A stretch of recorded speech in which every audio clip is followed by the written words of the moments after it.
Hello दोस्तों, आप लोग कैसे हैं। आशा करता हूं कि आप लोग अच्छे होंगे और मस्त होंगे। पहले वीडियो में हम लोगों ने 30 प्रश्नों को सॉल्व किया था। अक्षांश, देशांतर, ग्रह उपग्रह से संबंधित है। आइए इसी सीरीज में हम आगे के प्रश्नों को सॉल्व करते हैं। हमारा जो 31 नंबर का प्रश्न है वो है, पृथ्वी के गिर्द चट्टानों की बाहरी परत को कहा जाता है। ऑप्शन नंबर ए में है चर्म, दो में है प्रॉपर्टी, सी में है घेरा, डी में है बाह्य परिधि स्तर। ऑप्शन नंबर इसमें बी सही होगा, प्रॉपर्टी। 32 नंबर प्रश्न में, पृथ्वी में किस गहराई पर ठोस पदार्थ तरल अवस्था में मिलते हैं। ऑप्शन नंबर ए में दिया है 32 किमी, बी में है 50 किमी, सी में है 80 किमी, डी में है 100 किमी। तो दोस्तों, जो 80 किमी से लेके 200 किलोमीटर तक पृथ्वी के नीचे ये तरल अवस्था में होता है। इसको हम एंथोस्फीयर मैग्मा बोलते हैं।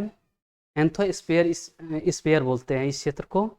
80 किमी ये सही है, ऑप्शन नंबर सी।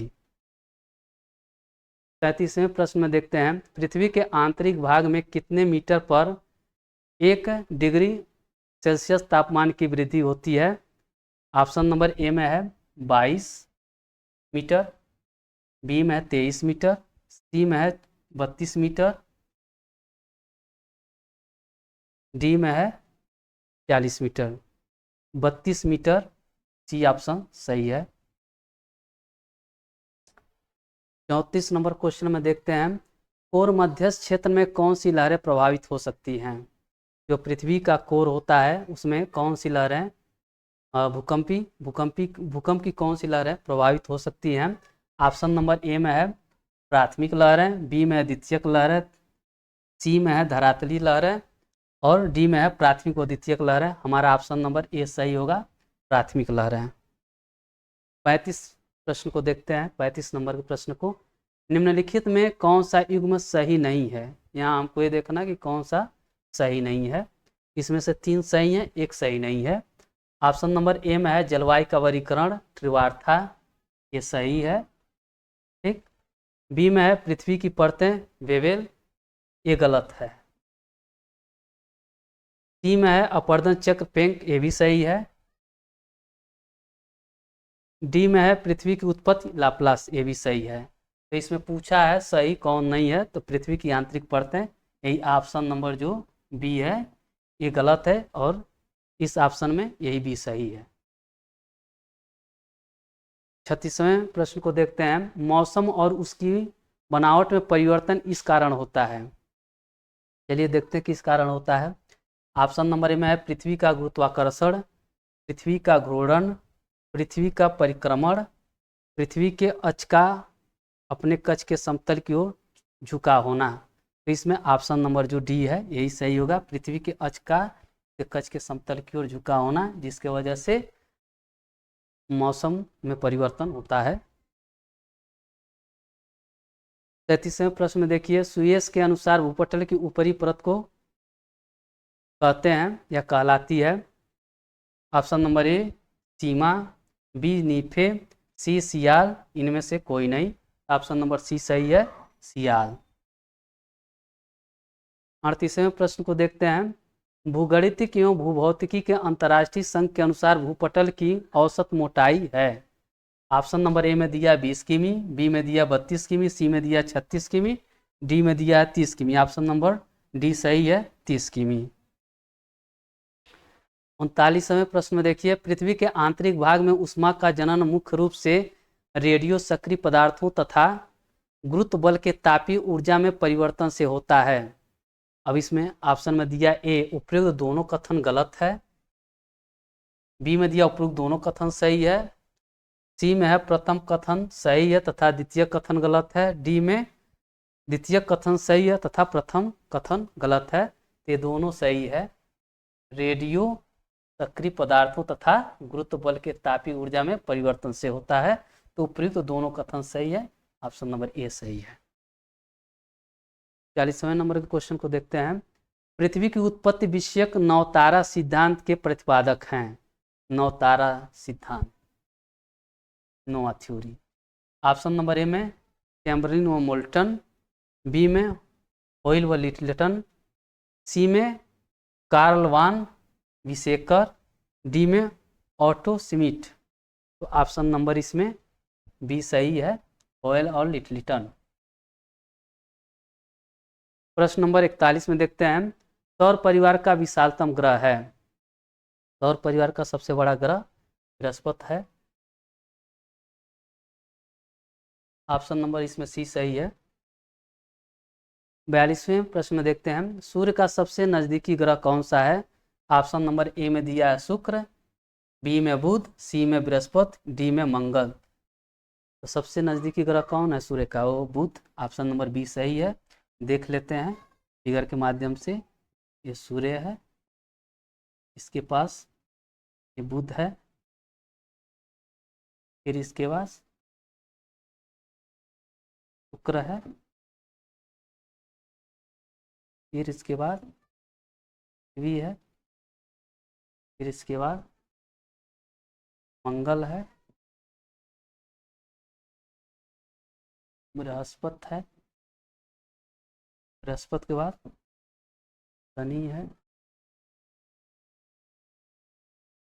अरुण है, उसके बाद फिर लास्ट में वरुण। ये सीक्वेंस है। 43वें प्रश्न में देखते हैं, सौरमंडल में किस ग्रह के सबसे अधिक उपग्रह हैं। ऑप्शन नंबर ए बृहस्पति, बी शनि, सी अरुण, डी मंगल। ऑप्शन नंबर बी सही होगा, शनि। 44वें प्रश्न में देखते हैं, निम्नलिखित कथन और कारण को ध्यान में रखते हुए दिए गए कूटों से अपने सही उत्तर का चयन कीजिए। ठीक, कथन क्या है, कारण क्या है, देखते हैं। कथन है, सौरमंडल का सर्वाधिक गर्म ग्रह शुक्र है। ठीक, कारण, किस कारण से सर्वाधिक गर्म है। शुक्र ग्रह पर सघन वायुमंडल पाया जाता है, ये भी सही है। तो ऑप्शन नंबर हमारा कौन सा सही होगा, ए तथा आर दोनों सही हैं तथा आर ए की सही व्याख्या है। ऑप्शन नंबर ए सही है। शुक्र ग्रह पर सघन वायुमंडल के ही कारण शुक्र ग्रह जो है सौरमंडल का सर्वाधिक गर्म ग्रह कहलाता है। 45वें प्रश्न को देखें, चंद्रग्रहण होता है। ठीक, यहाँ सीक्वेंस में देखिए क्या होता है, चंद्रग्रहण कब होता है, कैसे होता है। ठीक, ऑप्शन नंबर ए में दिया है, सूर्य चंद्रमा और पृथ्वी एक सीध में आ जाती है। बी में दिया है, पृथ्वी आ जाती है सूर्य और चंद्रमा के बीच में। सी में दिया है, सूर्य और पृथ्वी होती है चंद्रमा दोनों ओर। डी में दिया, सूर्य आ जाता है पृथ्वी और चंद्रमा के बीच में। तो इसमें ऑप्शन नंबर बी सही होगा, पृथ्वी आ जाती है सूर्य और चंद्रमा के बीच में। जैसा कि मित्रों जो चंद्रमा है इसका स्वयं का प्रकाश होता नहीं है, ये सूर्य के प्रकाश से ही प्रकाशित होता है। और जैसे पृथ्वी सूर्य और चंद्रमा के बीच में आ जाता है तो ये क्षेत्र प्रकाशित नहीं हो पाता है, तो वही चंद्रग्रहण दिखता है। 42वें प्रश्न में देखते हैं, एक चंद्र दिवस की अवधि होती है।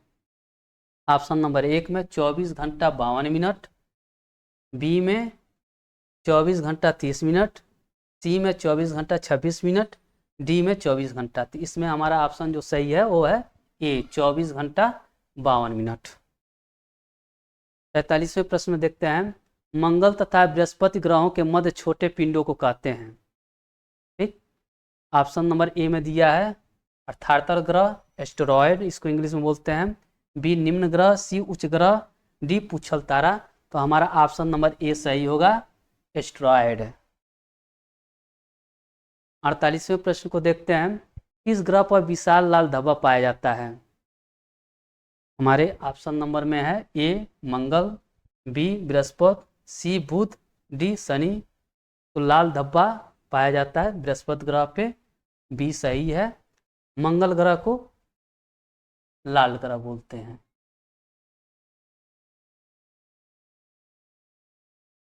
49वें नंबर के प्रश्न को देखते हैं, किस ग्रह को पृथ्वी का जुड़वा तारा कहा जाता है।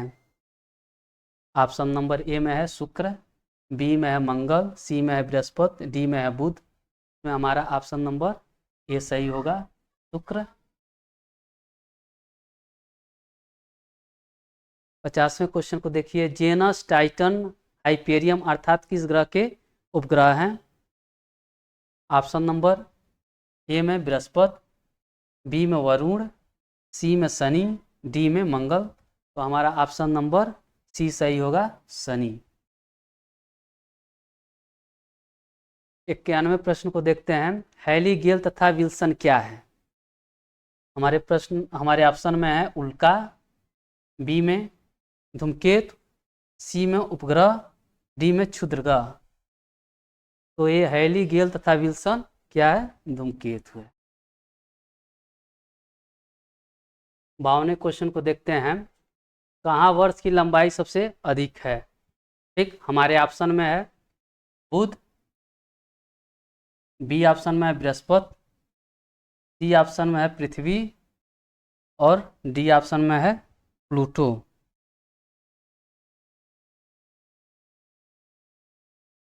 इसमें ऑप्शन नंबर बी सही होगा, बृहस्पति। ठीक, प्लूटो को ग्रह की श्रेणी से बाहर निकाल दिया गया है।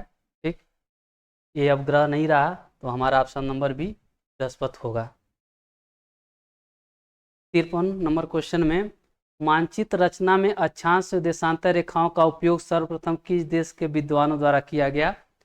ठीक, ऑप्शन नंबर ए में देखिए चीनी विद्वानों द्वारा, बी में दिया भारतीय विद्वानों द्वारा, सी में दिया है मिस्र विद्वानों द्वारा, डी में दिया है यूनानी विद्वानों द्वारा। हमारा ऑप्शन नंबर जो डी है यही सही होगा, यूनानी विद्वानों द्वारा। 54वें क्वेश्चन में देखिए, 1 डिग्री देशांतर को पार करने में पृथ्वी कितना समय लेती है? यहाँ ऑप्शन नंबर ए में दिया है 2 मिनट, बी में दिया है 24 घंटा, सी में दिया है 4 मिनट, डी में दिया है 5 मिनट। इसमें ऑप्शन नंबर सी सही होगा, 4 मिनट। 55 नंबर क्वेश्चन में दिया है प्रधान यमनोत्तर कहते हैं। ठीक, ऑप्शन नंबर ए में दिया है 0 डिग्री देशांतर को, 90 डिग्री पूर्वी देशांतर को, सी में दिया 90 डिग्री पश्चिमी देशांतर को, डी में दिया 180 डिग्री देशांतर को। इसमें ऑप्शन नंबर ए सही होगा, 0 डिग्री देशांतर को। 56 नंबर प्रश्न में देखें, ग्रीनविच माध्य समय से बेरूत का समय 2 घंटा आगे और लीमा का समय 5 घंटा पीछे है। लीमा एवं बेरूत की देशांतर रेखा होगी क्रमशः। ये देखिए, इसको ध्यान में रखिएगा, ग्रीनविच माध्य। ठीक, तो ग्रीनविच माध्य क्या है? 0 है, 0 डिग्री है। ठीक, यहीं से हमको पूरब और पश्चिम काउंट करना है। अभी 1 डिग्री पे 4 मिनट होता है, तो 15 डिग्री पे कितना होगा?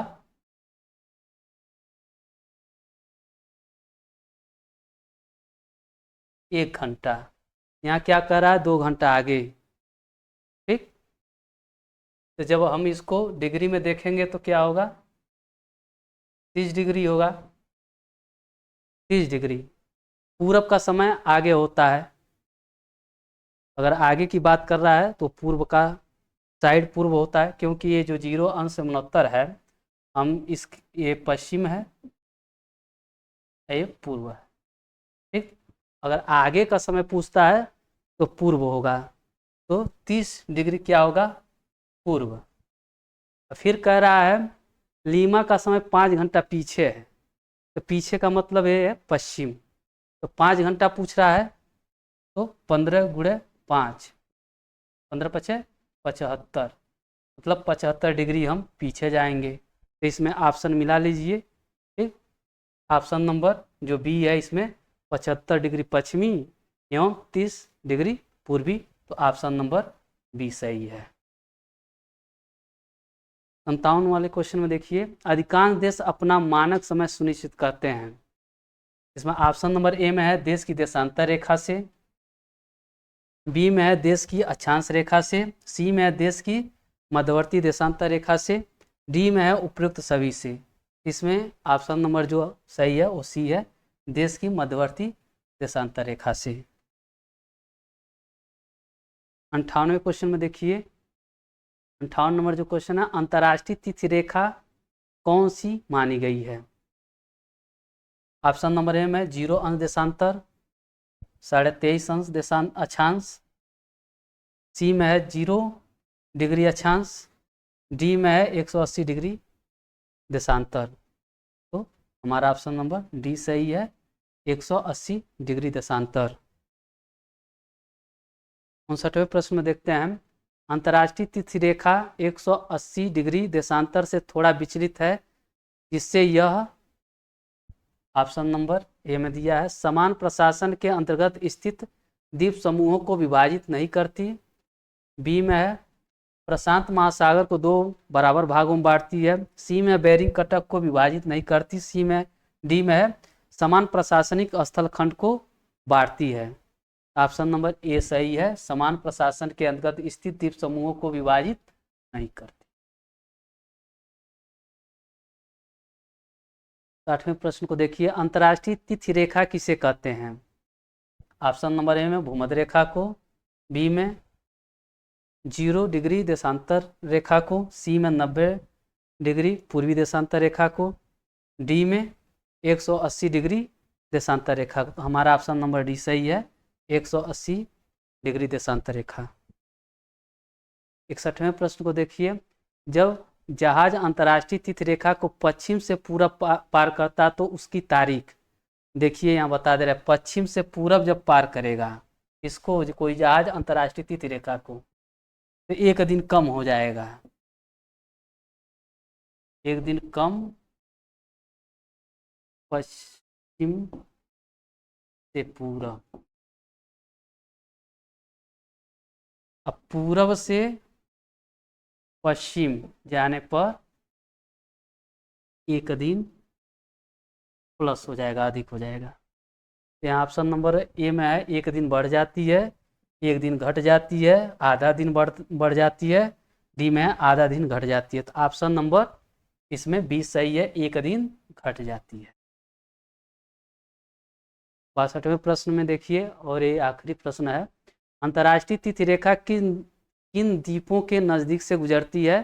तो जो ऑप्शन में द्वीप दिया गया है, ऑप्शन नंबर 1 हवाई द्वीप, बी कुक द्वीप, सी सांता क्रूज द्वीप, डी फिजी द्वीप।